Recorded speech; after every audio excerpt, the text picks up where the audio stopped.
Hello, everyone. Thank you so much for joining us for, I think, one of the most exciting presentations of all time. Um, my name is Marcia Chatelain. I'm on the faculty here at Africana Studies, and it's a real pleasure and honor to welcome our guest today, Dr. Kimberly Juanita Brown, who I have known for more than 20 years at this point. And through those decades of friendship, I have always been inspired by Kimberly's availability to work, or Dr. Brown's ability to work across genres, to inspire other scholars with her leadership and her curation, and her real capacity to make to make reading so fun. When you read her work, it stays with you. She has an extensive biography that's available on the internet, but I do want to highlight a few things. Dr. Brown is not only associate professor in the Department of English and Creative Writing at Dartmouth College, but she is the inaugural director of the Institute for Black Intellectual and Cultural Life at Dartmouth. And she has created a real home for interdisciplinary scholars and people who are engaged in the serious work of Africana studies. She comes to that position after more than a decade of leadership in a group called The Dark Room, which is a race and visual culture reading group. And what I appreciate about Dr. Brown's leadership is you have to read in order to engage. And I think that we are very fortunate to have so many wonderful books from her, including her first book, The Repeating Body, Slavery's Visual Resonance in the Contemporary, from Duke University Press. Today she'll be talking about her second book, Mortevivum, Photography and the Politics of the Visual. But please know that she has a third book, and I have a copy that comes out next week. Yes. Also from MIT Press, Black Elegies, Meditations on the Art of Mourning. Are you ready? I don't know if you're ready, but please get yourself together so you can enjoy this. So today, Dr. Brown will be talking about Mortevivum, Photography and the Politics of the Visual, and I can't think of a better time in which we can really reflect on the act of seeing and the power of visual culture to help us understand ourselves and the world around us. Dr. Brown.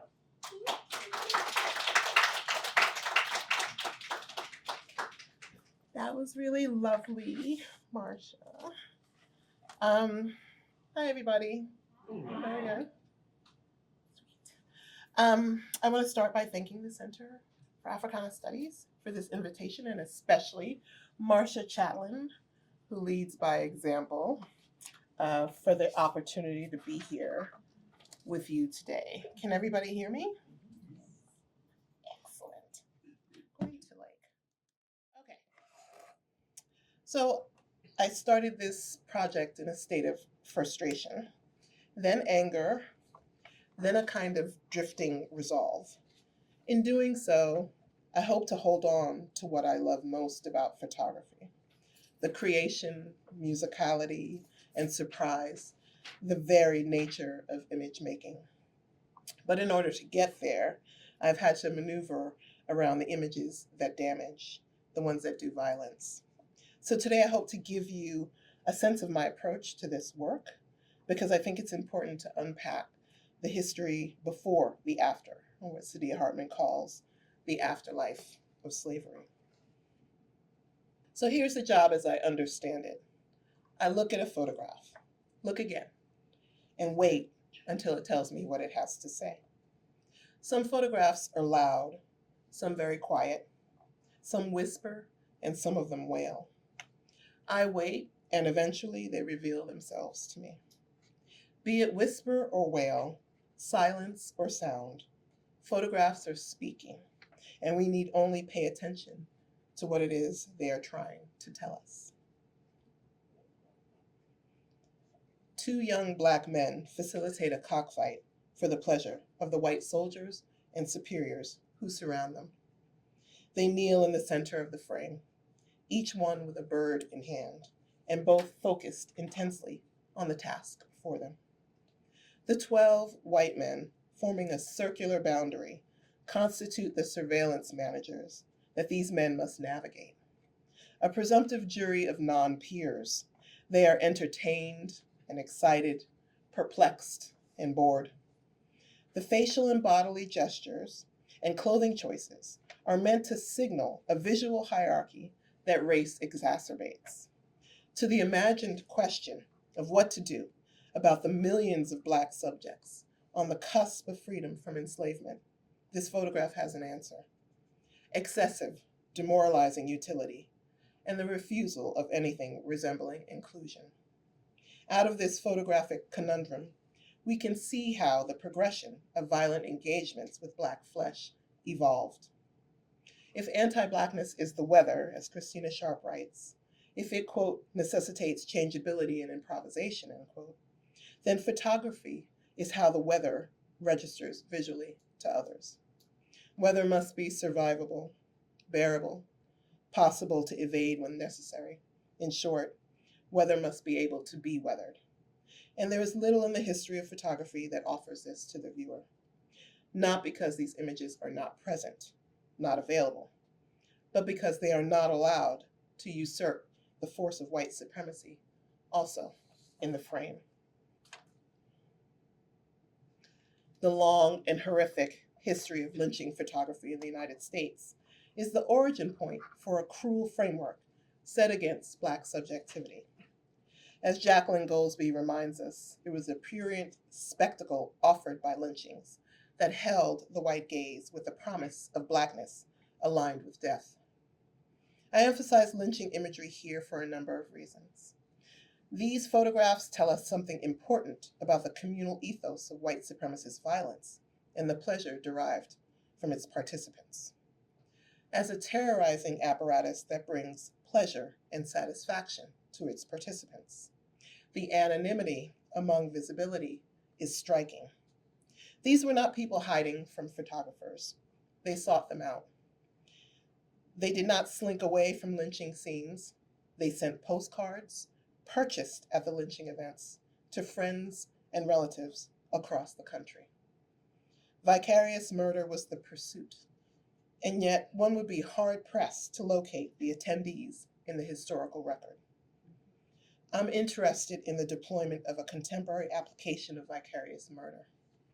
And much like a righteous viewer or participant at a public lynching, there are many ways to absolve oneself of the true gravity of the crime. So I spent kind of a lot of time trying to figure out what to do about the images in the book.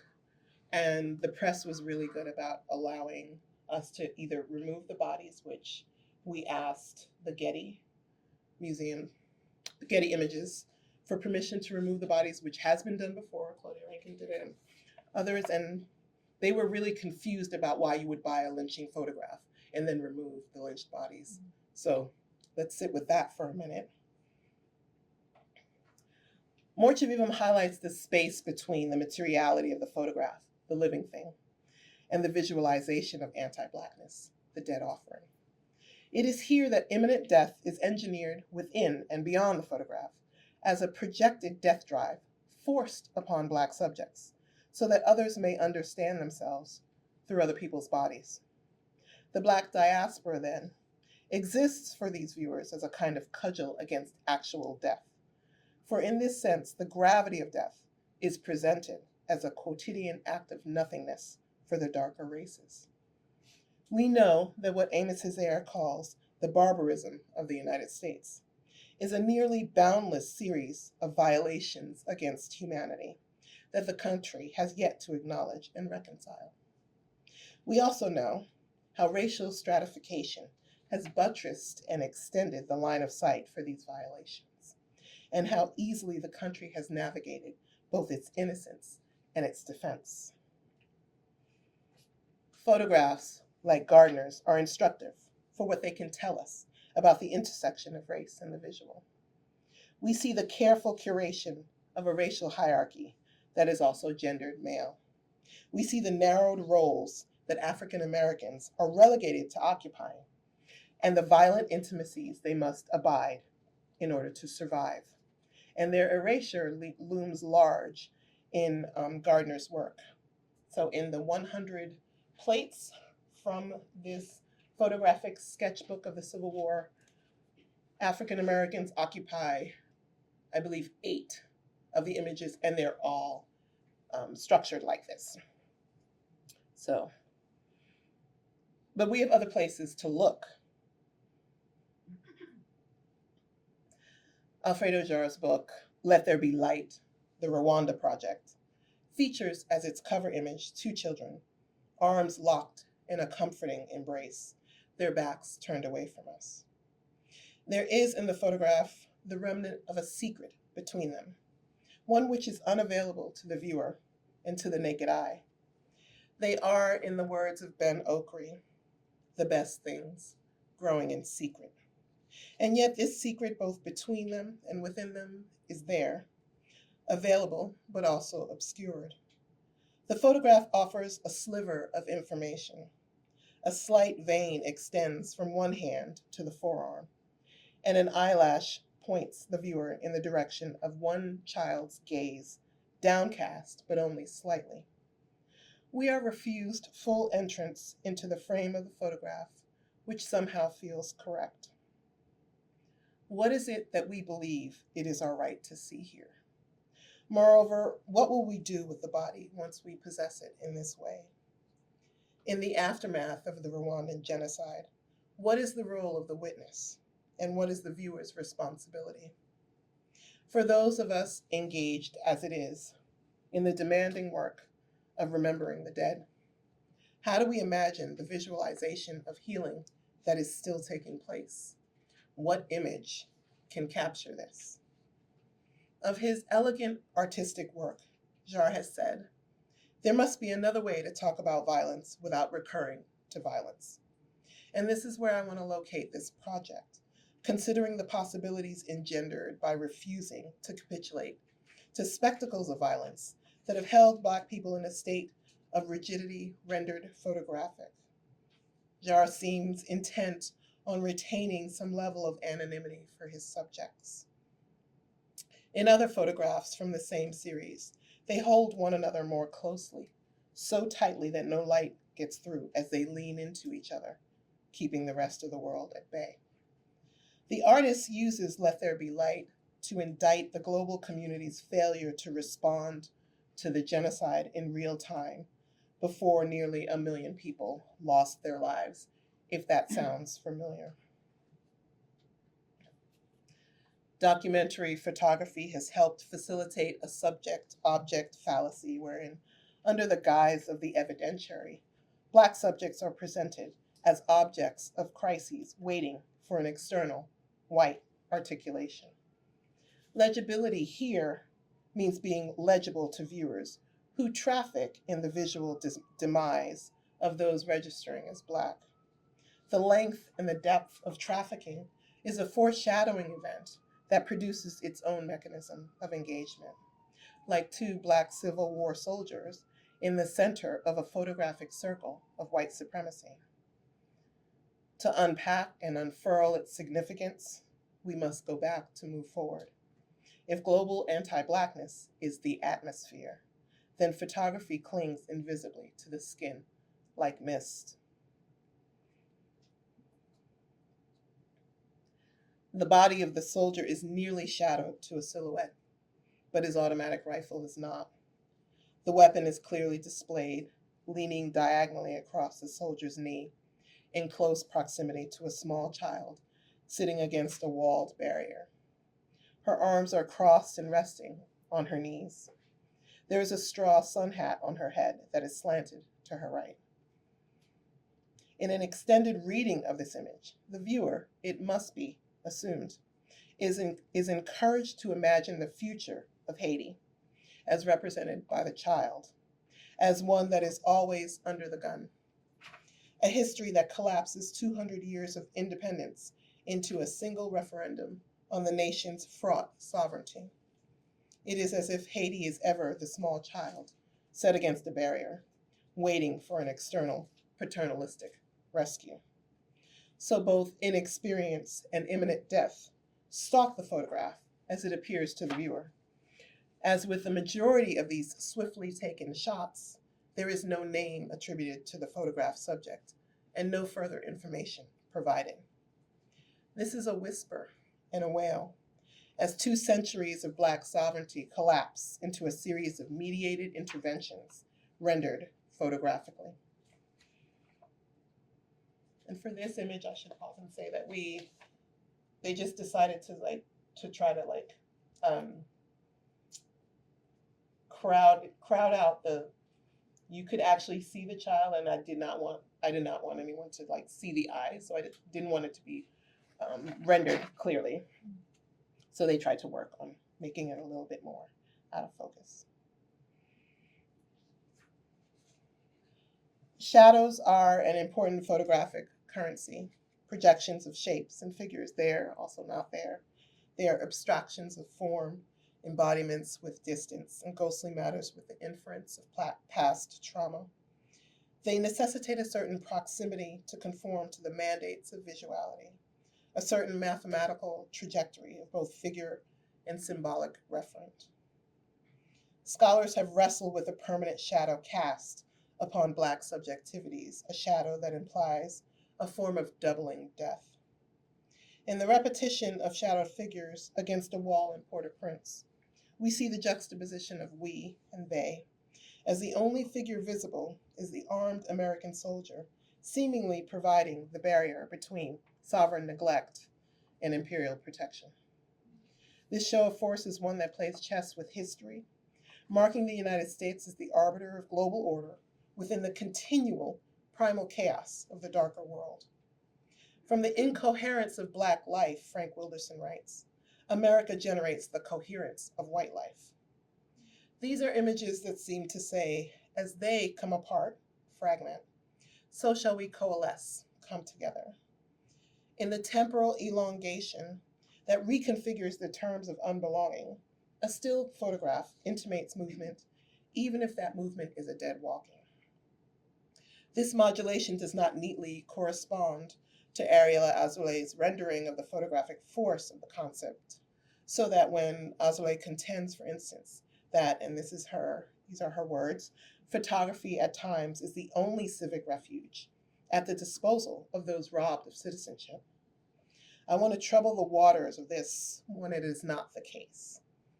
For the people whose lives are constantly coded via a discourse of unrest, who, starved or slaughtered, offer something unique and necessary to the viewing subject, there may be another contract at play, one that fails to lend itself to a process that is inclusive of Blackness without violation. For anti-Blackness, so measures the power of looking, seeing, and unseeing, that Ralph Ellison structured his novel, Invisible Man, around this peculiar relationship between seeing and invisibility. Toni Morrison perfected the violence-indifference matrix in her novel, The Bluest Eye. When protagonist Pecola Breedlove hands her money to the white immigrant shopkeeper, the exchange is instructive. At some fixed point in time and place, he senses that he need not waste the effort of a glance, Morrison writes. He does not see her, because for him there was nothing to see. Anti-Blackness informs the line of sight and reveals a repetition of responses that suggest that viewers need not waste the effort of a glance. Black people go about their lives with the knowledge of this corporeal vulnerability, for which no one, other than themselves, is responsible. Thus, with none of the protections of the state, but with all of its violent inflictions, photography offers one more option: to see Black people in pain for the viewer's enjoyment.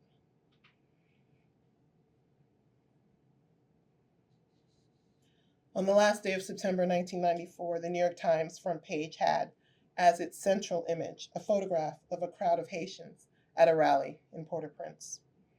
3 dead bodies can be seen in the center of the image, surrounded by witnesses, friends, and relatives of the deceased, who gather around the horrifying sight. On the far right, a man faces the direction of the camera, his mouth agape, his face filled with anguish, and his hands gesturing toward one of the bodies, which is that of a young man. A Haitian man screamed in mourning over the body of a friend minutes after an explosion in Port-au-Prince. The image description reads, "Screamed in mourning." It is difficult to quantify how often facial expressions and bodily gestures made by Black people are then misread and or ignored by white viewers. A cultural rift, maybe, but one that has been rehearsed as a refusal of regard, an eagerness of denial writ visual, a racial apparatus of the eye. Screamed in mourning is one way to mute the presence of rage, to siphon anger in the quest for visual obliteration, and to create the threat of destiny out of a national crisis. As with numerous other documentary images published in the New York Times, this one has no photographer attribution. However, there are photographers present in the image. Their telephoto lenses and press passes tell us something about the history of imperialism and conquest that their photographs work to reinforce. Screamed in mourning is an abstraction of sight that ignores the indexicality, hands pointing, of the man's gesture. This witness is the only reason the photograph is on the cover of the Times. His anguish is what propels the framing of the photograph and the document's utility as an addendum to the article. In the days that follow, the New York Times will feature rhetorical replays of the tale of a white Bronco and a Black defendant. News magazine covers with corrupted and manipulated photographs will be created to further darken the lack of distinction between race and extreme acts of violence. And for those of you who don't remember, I believe it was Newsweek that had O.J. Simpson's mugshot that was darkened for the benefit of the cover of that magazine. The months of inquiry into what will eventually be called the trial of the century occupy prime real estate in the Times. For the future trial in criminal court, People versus O.J. Simpson, race, class, fame, and violence seem to coalesce into a veritable circus of rage and entertainment. During the startup to the trial that would dominate news media outlets for most of 1994 and 1995, in which Simpson would be acquitted of double murder, much was made of the circumstances surrounding the case, its famous defendant, and the racial discord engendered by the allegations. During the year, multiple pages were devoted to reporting on the murders and analyzing the evidence to be presented at trial, while synthesizing concurrent discussions about race in America. Simultaneous and astounding, the timing of the articles coincides with the U.S. intervention in Haiti, so much so that there seems to be a clearly distributed overlap between the island nation's destiny and Simpson's.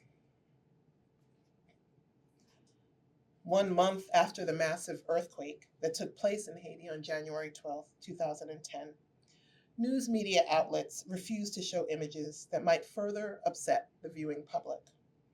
Interestingly, these images were of the accident that killed a Winter Olympics luge athlete from the nation of Georgia, and not of the hundreds of thousands of Haitians killed by the earthquake.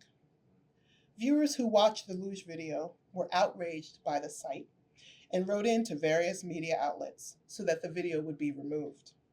The earthquake in Haiti, seen by tens of millions of Americans in an eerie loop of repeating imagery, corpses lining city streets, maimed, wounded, and semi-conscious Haitian citizens recovering from severe trauma, did not elicit the same outrage. And if it did, it failed to move the media to the same ethical consideration of the dead. For days and weeks after the accident at the Winter Olympics in Vancouver, viewers questioned the ethics of looking as it pertained to the luge crash. Viewers left responses to a question posed by Newsvine, and the question was, should the luge video been aired on TV? A full 50% of the participants said the video should not have been shown, with comments ranging from a horrific video for loved ones and friends to have seen, to, if it were my family member or even me, I wouldn't have wanted the world to see it. People were disturbed that the video was shown at all. Never mind multiple times, and again, for those of you who may or may not remember, the sled hit a wall. The athlete was rendered unconscious immediately. He never regained consciousness. He died in the hospital. There's actually not a whole lot to see in that video, but they knew he was white. On the question of the earthquake in Haiti, there is no such dilemma. No loved ones or friends to consider. No family members to grieve for the dead, survive them, or mourn in private. There is no viewer backlash once documentary images proliferate in the media. It's worth examining why death and blackness are aligned via information gathering sites that purport to bring the news to the masses. Contemporary videos of Black people shot to death by police, wrestled to the ground and suffocated, or tased to death are ubiquitous in the United States. Incredibly, even when the friends and family members of the victims of these public deaths request that photos and video footage of their dead bodies remain out of the public domain via social media, these requests are aggressively ignored, as if anti-blackness is an ill that documentary impulses expose without the possibility of a resolution. And so it might be said that Haiti registers photographically to replace slave success and revolutionary overthrow of the empire with modernity's revenge, a visual culture determined to illustrate with devastating immediacy how little this has meant to the world. As an imagistic site of perpetual ruin, Haiti's relationship to the larger world falls under the thumb of what Anne Laura Stoller terms imperial formations. These formations are not tethered to a single recognizable example. Rather, they are, quote, states of deferral that mete out promissory notes that are not exceptions to their operations, but constitutive of them. Imperial guardianships, trusteeships, delayed autonomy, temporary intervention, conditional tutelage, military takeover in the name of human rights, and security measures in the name of peace, end quote. Haiti's status as a nation of the formerly enslaved and non-white eliminates its very capacity to be seen as a sovereign power. Because Haiti's emergence as a sovereign nation coincides with US imperialist missions that were easily threatened by the frightening concept of Black revolution within or without the empire, a popular and enduring refrain emerges that catastrophe follows all efforts to resist paternalistic protection. But we have other ways of looking and other ways of seeing. On a saturated blue archival print, Carrie Mae Weems offers the viewer one way to evade the fixed delineation of photographic anti-Blackness. Part of her 2016 series, The Usual Suspects, Weems casts a shadowed figure, a figure of shadow, into the visual field. Accompanied by quantitative death data that enters the public sphere through the media, Weems focuses instead on Black life, individual, collective, that undergirds the violence experienced. Weems aims to hold fast to the humanity of Black subjects killed violently and often publicly, thus not afforded such measure. Each archival print serves as a reminder that there is someone in the image, somebody in the frame, that they are remembered, regarded, loved. Some photographs are quiet, some are loud, some whisper, and some of them wail, and yet this is not the end of our story. We are not remanded to the strictures of a singular photographic display. Exceeding the frame of capture is one way we navigate the world of the visual, when that world is eager to violently include us. We are so much more than the way that we are imagined by others, and we will continue to be. So somewhere along the way to completing this book, it occurred to me I was writing two books. I've been referring to these two as the trauma and the release. So you just heard about the trauma, and this is the release. Within the genre of poetry dedicated to addressing the depth and the breadth of loss, the elegy has a long and vibrant history, particularly in the United States. Black elegies, though, have a less secure space in American literature. In a problematic racial canon that often takes mourning as a white presentation, elegies are often bereft of Black poetry, but full of a poetics of Black mourning. How did African Americans become located outside processes of mourning readily available to others? So I started this project by asking myself, why is it that Black poetry doesn't dominate the elegy? Because I don't know any Black poets who don't write elegies, and I know a lot of Black poets. And yet, if you look it up, it'll be, from Whitman to, I don't know, Sylvia Plath, but there'll be very few Black people who are considered elegiac poets, which is odd to me. So at first, this was going to be a project that was just about poetry being left out of the canon. What is there to understand in the refusal to acknowledge the existence of Black grief? Black elegies considers the expansive range of cultural productions that move in sight, sound, and touch, like sorrow songs, with double meanings. My project coheres around the concept of elongated grief, that is the residue of the trauma that African Americans and other diasporic subjects experience due to the history of slavery, empire, and racial violence in the nation and beyond its borders.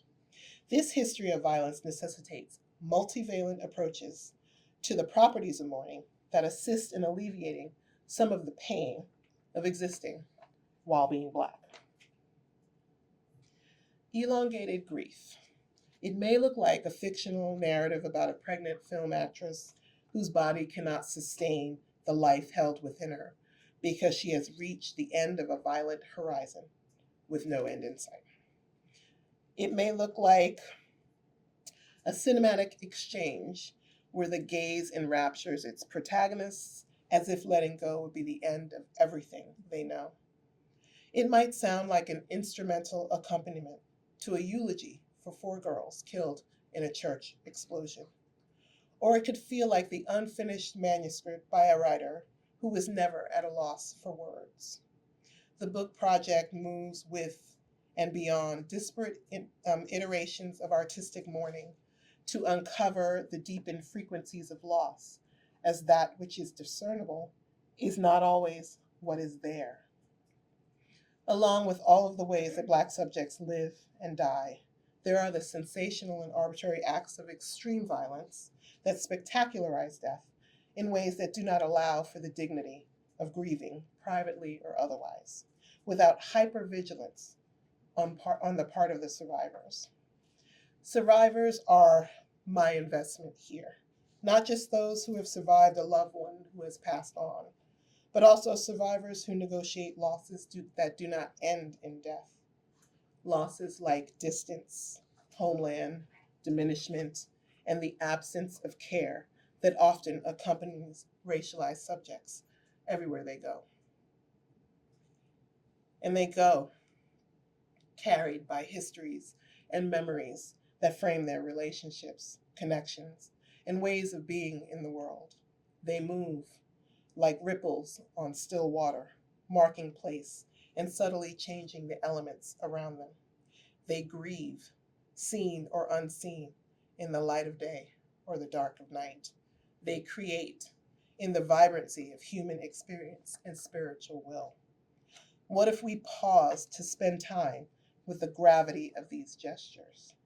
What if we were to hold them close, like a love object in an unfolding scene sutured to Black life? You do spend a long time between novels. Why is that? Oh, I'm that kind of writer. There's no answer to that. Some people write, I wish I was George Simenon. I write them in 2 weeks, but I can't. And everybody works the way they can work. I must point out Well, two, I've been working the last few years between assassinations.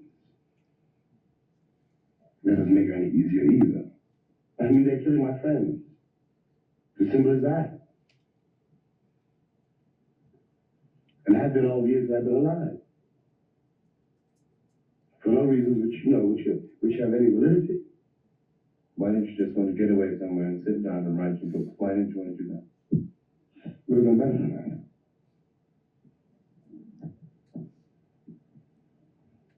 But you don't have to be better than that. Oh, I do.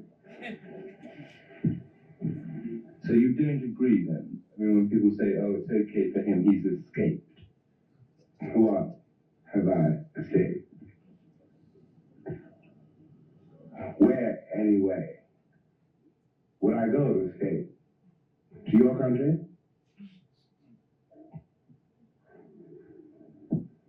Will I get a political asylum here?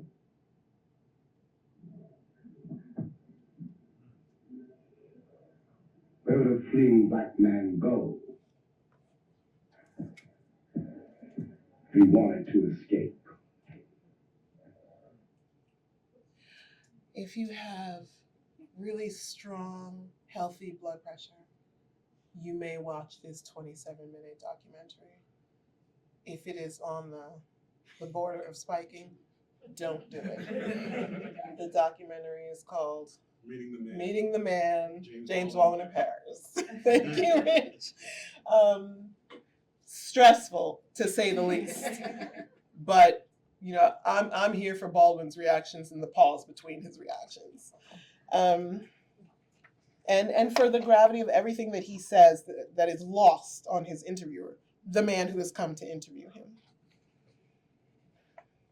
In this project, I am purposely resisting the desire to encapsulate Black mourning processes around Sigmund Freud's important essay, Mourning and Melancholia, since his meditation on the contours of grief cannot be easily grafted onto Black diasporic subjects whose profound losses precede Freud's intervention by 200 years and continue still. I'm asking different questions for this book project. A constant question that circulates around Black elegies is, where does the grief go? And the answer is everywhere. It spills out of photographs and modulates music. It hovers in the tenor and tone of cinematic performances. It resides in the body like an inspired concept waiting for its articulation. Grief is an ocean. It is an abyss. To quote Toni Morrison, it has no beginning, no end, just circles and circles of sorrow. And the loss is tectonic, covering the surface of the earth while moving, shifting, sliding, and expanding. From sorrow songs, wood carvings, and deeply meditative spiritual sermons, to essays, photography, music, and film, Black subjects have mourned what was lost, even when not recognizable as loss. My aim here is to highlight the center of gravity that is Black grief, and to spend time exploring the myriad ways Black subjects attempt to live and mourn in and out of plain sight. Thank you.